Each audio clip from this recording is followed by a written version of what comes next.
MP কত দুইটা তিনটা বউ থাকে, একটা বউ হইলো পাবলিকের সামনে আর একটা বউ গোপনে। ইমরান ভাই আমি কিন্তু সবার আগে আসছি। আমি আমার শ্বশুরকে নিয়ে আসছি, হচ্ছে আমার শ্বশুর আলম হাসানের পরিবার থেকে বিচ্ছেদের পর শর্মিলা দীর্ঘদিন যাবৎ একা একা। হঠাৎ শর্মিলার মাঝে কিছু পরিবর্তন দেখা গেল। সোশ্যাল মিডিয়ায় শর্মিলার বিয়ে নানা রকম আলোচনা সমালোচনা থেমে নেই, কিন্তু এবার শর্মিলার বিয়ে নিয়ে সুখবর দিল তিনি নিজেই। কন্টেন্ট ক্রিয়েটর ইমরান বিপিকে বিয়ের প্রস্তাব দিল শর্মিলা। ইমরান বিপিকে নিয়ে শর্মিলার কথাগুলো শুনে আসি। তোমায় বা বেরোলে এখান শুধু শুধু তোমারে পাইতে হলে আমার এমপি হইতে হবে না, তোমাকে তো এমনিই পাই আমি। এই লুস্তানি করলে কেউ মাইয়া বিয়া দিব? তুমি আমার বউ হবা আর আমি তোমাকে বিয়ে করবো, পুরো জাতি এখনো জানে। মানে ইমরান ভাই এখন মনে করেন ভালো হয়েছে, এখন দিয়ে আপনি আরো বেশি শুরু করে দিচ্ছেন।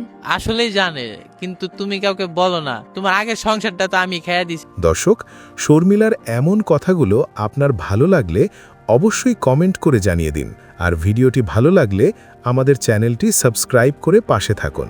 ধন্যবাদ।